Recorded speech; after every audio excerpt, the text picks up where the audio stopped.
میں آپ کو ایک بات عرض کروں، یہ میری آج کی گفتگو میں ایک خاص پہلو ہے، اپنی روحانیت دین کے معاملے میں کبھی ضائع نہیں کرنی۔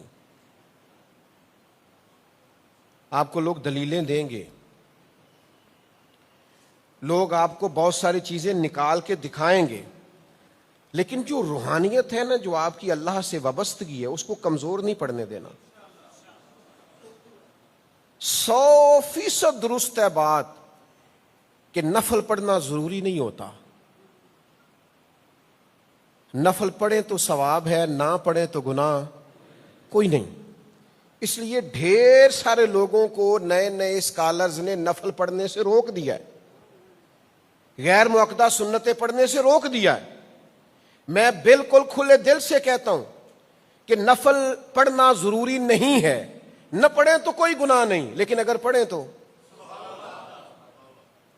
پھر اللہ پتہ قرآن مجید میں کیا فرماتا ہے، وَمَن تَطَوَّعَ خَيْرًا فَإِنَّ اللَّهَ شَاكِرٌ عَلِيمٌ۔ رب فرماتا ہے جو اپنے پاس سے نیکی کرے گا نا، یعنی اللہ نے فرض نہیں کی، ضروری نہیں کی، یہ قرآن مجید ہے، جو اپنی خوشی سے نیکی کرے گا یا اللہ اسے کیا ملے گا؟ فرمایا فَإِنَّ اللَّهَ شَاكِرٌ، بے شک اللہ اس کی قدر کرے گا، اللہ کو قدر کرنے والا پائے گا، شاکر علیم، اور جاننے والا پائے گا۔ اپنے پاس سے نیکی کرو گے تو پھر رب قدر کرے گا تمہارے نفلوں کی۔ یہ تو آیت ہو گئی۔ اب بخاری مسلم کی مضبوط ترین حدیث، صحیح سند، صحیح روایت، صحیح متن، حضور فرماتے ہیں، اللہ فرماتا ہے بندہ نفل پڑھ پڑھ کے میرے اتنا قریب ہو جاتا ہے کہ میں اس کے ہاتھ بن جاتا ہوں، میں اس کے پیر بن جاتا ہوں جس سے چلتا ہے۔ رب فرماتا ہے میں اس کی آنکھیں بن جاتا ہوں جس سے دیکھتا ہے، میں اس کی زبان بن جاتا ہوں جس سے بولتا ہے۔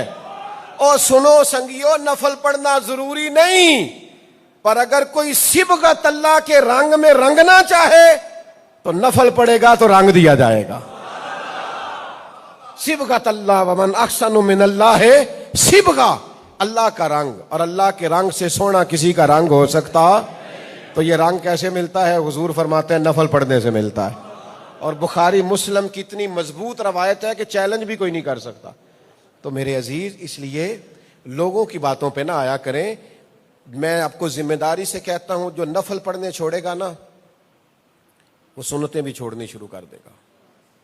ذمہ داری سے کہتا ہوں، جو سنتیں چھوڑے گا ایک ٹائم آئے گا واجب بھی چھوڑے گا، اور یہ سارے بند ہوتے ہیں، نفل، سنتیں، مستحبات، یہ 4 دیواری ہوتی ہے۔ پھر جو یہ بند توڑ دے گا، پھر خدا نہ خواستہ ایک دن آئے گا کہ فرض بھی چھوڑے گا۔ اللہ معاف کرے، ایسا وقت نہ آئے۔ اس لیے اپنی روحانیت نہیں ضائع کرنی، اپنی وہ خوبصورتی نہیں ضائع کرنی، اپنا وہ حسن نہیں ضائع کرنا۔